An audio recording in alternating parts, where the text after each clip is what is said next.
एक दिनार में। हारून रशीद सब समझ गए, वहीं से मेरे को निकाला गया जहाँ ये घूम रही थी। कुछ नहीं कहा, अपनी बीवी को कहा कुछ नहीं, सो जाओ, कोई ऐसे टेंशन की बात नहीं, सो जाओ। लेकिन हारून रशीद टेंशन में थे कि कल कम शाम होगी, कल फिर मैं दरिया किनारे जाऊंगा और अब जाके जन्नत का सौदा करूंगा, क्योंकि जुबैदा ने तो वो जन्नत एक दिनार में खरीद ली है। अब बड़े इंतजार के साथ शाम का वक्त आया। हारून रशीद ने अपनी बीवी जुबैदा को कहा चलो हम फिर वॉकिंग करने जाए। तो जुबैदा ने कहा अभी कल तो हम गए थे और आराम से घूम फिर कर आ गए। हारून रशीद कहते नहीं, आज तुझे अल्लाह का वास्ता है, आज तुझे मेरे साथ में चलना होगा। ये कहकर अपनी बीवी को लेकर गए और इंतजार कर रहे, देख रहे कहां पर हजरत बहलूल बैठे हैं, क्योंकि जन्नत का सौदा करना। दूर एक किनारे पर देखा हजरत बहलूल बैठे हैं और इसी तरह बोलो वो रेत पर गोल गोल निशान बनाए जा रहे। अब हजरत हारून रशीद गए, आज मामला बिल्कुल अलग था। अल्लाह के वली अस्सलाम वालेकुम, हारून बहलूल का वही मामला, वालेकुम अस्सलाम अमीरुल मोमिनीन, क्या हुआ? आज हजरत हारून रशीद क्या पूछ रहे मालूम? खाना खाया? खाना खाया, पानी वाली? कल नहीं पूछा, कल मैं इंसान नहीं था, आज मेरे खाने और पीने की फिक्र। अब बहलूल अल्लाह के वली थे, आइंदा से मत पूछना, मुझे खिलाने वाला भी अल्लाह, मुझे पिलाने वाला भी अल्लाह। बोलो सुभान। हारून रशीद ने फौरन माफी मांगी, गलती हो गई। कहा लेकिन आप ये क्या कर रहे हो? कहा कल तो बताया घर बना रहा हूँ। कहा इसके बदले क्या मिलेगा? जन्नत में महल मिलेगा। हारून रशीद बड़े खुश हो गए, धीरे से पूछते कीमत क्या?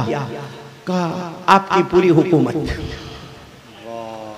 आपकी पूरी। तो हजरत हारून रशीद ने कहा मेरी पूरी बादशाह। कहा आज से बादशाह मैं बन जाऊंगा, फकीर तुम बन जाओगे।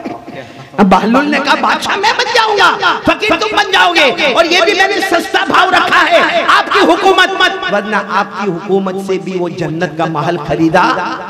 तो हारून रशीद बड़े गुस्से में कहा कल तो मैं यही पर आया था, कल इसकी कीमत थी 1 दिनार, कल कीमत थी 1 दिनार, आज कीमत है पूरी हुकूमत। बहलूल ने कहा कल देखे नहीं थे ना, बिन देखे हमने कीमत 1 दिनार रखी थी, अब तो देखे नहीं हो, मार भी खाए हो, जन्नत के बाहर गए भी हो, मार भी खाए हो और रोते रोते घर भी आए हो। अब तो जन्नत देखा है, ना देखे मामला और था, देखे मामला। मेरे सुनने वालों, कहते हुए बहुत दुख होता है, और शायद आपने कभी सुना होगा, नहीं सुना होगा। मालूम है हम इतने गुनाह करते हैं क्योंकि हमने अल्लाह को देखा नहीं है। बोलो ना, क्योंकि हमने अल्लाह को देखा नहीं है, हमने जहन्नम को देखा नहीं है, हमने जहन्नम से निकलने वाले शोले को देखा नहीं है, हमने भड़कने वाली आग को देखा नहीं है, हमने तपने वाले जहन्नमियों को देखा नहीं है, इसलिए आज हमने अल्लाह को देखा नहीं, जहन्नम को देखा नहीं। मेरे प्यारों, मेरी बात को बुरा मत लेना, लेकिन अल्लाह की कसम खाकर कहता हूँ मैं और आप आज बहुत गुनाह करते हैं, और सबसे बड़ा गुनाह अल्लाह की कसम हम करते हैं क्योंकि हमने अल्लाह को देखा ही नहीं है।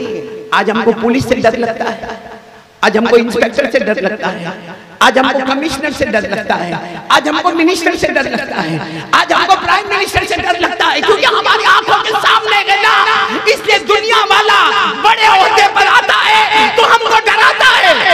कसम अल्लाह की, वो कलमा वाला कैसा धोखे वाला है जो मिनिस्टर से डरता है, लेकिन मिनिस्टर का पैदा करने वाला अल्लाह से नहीं डरता है। उसकी वजह क्या मालूम है? जिस दिन अल्लाह जहन्नम बताएंगे, आमीन बोलो अल्लाह हिफाजत फरमाए, नहीं आमीन बोलो अल्लाह हिफाजत फरमाए, बुलंद आवाज से बोलो। लेकिन अगर अल्लाह ने जहन्नम बताई, आपको मालूम है जहन्नम से कई कदम दूर होगा, जहन्नम से कई कदम दूर होगा, और अल्लाह तबारक व तआला उसे कहेंगे बहुत दूर है जहन्नम, मगर तुझे उस जहन्नम में जाना है। मालूम है इतना दूर होगा, लेकिन वो गर्मी की वजह से उसकी चमड़ी, उसकी खाल ऐसा लगता होगा कि पिघल कर नीचे गिर जाएगी। तो अल्लाह तबारक व तआला कहेंगे अभी तो जहन्नम बहुत दूर है, और तेरे चेहरे का ये हाल है, तेरे खाल का ये हाल है, तेरे बदन की चमड़ी का ये हाल है, बता तुझे जहन्नम से बचना है, कुछ कहना है, कुछ कहना है। मालूम है मेरे प्यारों सुनने वालों, हम क्या बोलेंगे मालूम? क्या बोलेंगे? क्या बोलेंगे? अल्लाह अल्लाह वो जहन्नम बहुत खतरनाक है, अल्लाह मैं इतना दूर हूँ और मेरे बदन की खाल निकल रही है, अल्लाह एक काम कर, मेरे बच्चों को, मेरे पोतों को, मेरे नवासों को, मेरी पोतियों को, मेरी बेटियों को, मेरी नवासियों को, सबको जहन्नम में दाखिल कर दे, लेकिन उनके बदले मुझे बचा ले। सच बताओ, आज हमको अपने बच्चों से मोहब्बत है ना? अरे बोलो ना, है ना?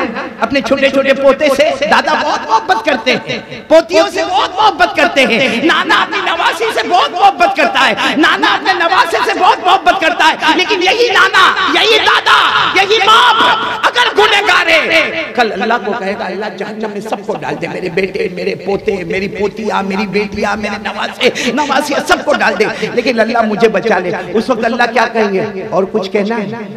उस वक्त अल्लाह पूछेंगे और कुछ कहना है? तो क्या कहेगा? अल्लाह मेरी बीवी को भी डाल दे। अल्लाह कहेंगे और कुछ कहना है? कहेगा अल्लाह मेरे भाई बहन, मेरी माँ जिससे मैं बहुत मोहब्बत करता था, मेरा अब्बा जिससे मैं बहुत मोहब्बत करता था, अल्लाह सबको जहन्नम में डाल दे, लेकिन मुझे छुड़ा दे। अल्लाह कहेंगे और कुछ कहना है? मेरे प्यारों माफ करना, यहाँ बैठा हूँ इसलिए मिसाल देता हूँ, वो कहेगा अल्लाह पूरे सुपने को डाल दे, पूरे सुपने को, पूरी दुनिया को, अल्लाह अल्लाह पूरे मेरे खानदान को, अल्लाह जमीन में बसने वाले इंसान, जिन्नात, चरिंदे, दरिंदे, परिंदे, अल्लाह समंदर की मखलूक, सबको जहन्नम में डाल दे, लेकिन जहन्नम बहुत खतरनाक है, अल्लाह मुझे बचा दे। उस वक्त अल्लाह क्या कहेंगे? मेरा बंदा गुनाह तू किया, मैं तेरे बच्चों को क्यों जहन्नम में डालूंगा? गुनाह तू किया, फजर की नमाज तूने नहीं पढ़ा, मैं तेरी बीवी को क्यों जहन्नम में डालूंगा?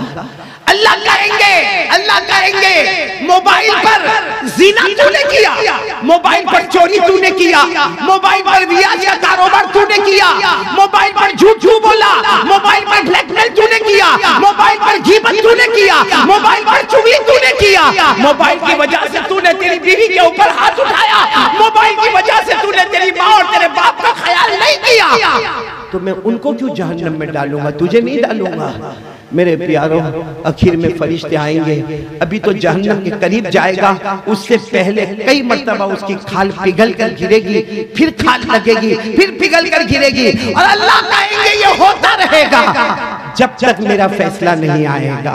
मेरे प्यारों, ये बहुत अजीब लगता है कि हमने अल्लाह को देखा नहीं, जहन्नम को देखा नहीं, लेकिन देखेंगे तो सब डालने को तैयार होंगे, मगर खुद जाने को तैयार। ये जो मैंने आपको कहा, समझ में आया आपको? हाँ या नहीं? अभी भी आवाज नहीं आ रही? समझ में आया? और क्यों नहीं समझ में आएगा? कुरान में लिखा है।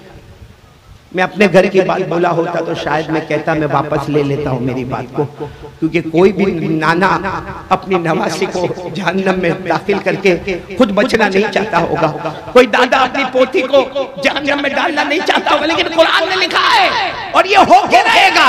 और मैं आपको हवाला देता हूँ कुरान का, पारा नंबर 29, साथ में बोलो पारा नंबर, सब बोलेंगे साथ में, पारा नंबर सूरे मारिज। मैं पढ़ रहा हूँ, फिर तर्जुमा होगा इंशाअल्लाह, सिर्फ सुनते जाओ। क्या होगा कयामत के दिन जब जहन्नम को देखेगा, अल्लाह को देखेगा, क्या होगा? वला यसअलु हमीमुन हमीमा युबस्सरूनहुम यवद्दुल मुजरिम लौ यफ्तदी मिन अज़ाबि यौमिइज़िन बिबनीहि व साहिबतिही व अखीहि व फसीलतिही अल्लती तुवी वमन फिल अर्ज़ि जमीआ थुम्मा युनजी। अल्लाह तबारक व तआला फरमाते हैं, ये गुनहगार कहेगा अल्लाह मेरे बेटे, मेरी बेटियां, नवासे, नवासियां सबको जहन्नम में रख दे, अल्लाह मेरी बीवी, मेरे भाई बहन, अल्लाह पूरा सुख नहीं, अल्लाह पूरी दुनिया, अल्लाह सारे जिन्नात, लेकिन अल्लाह मुझे बचा दे।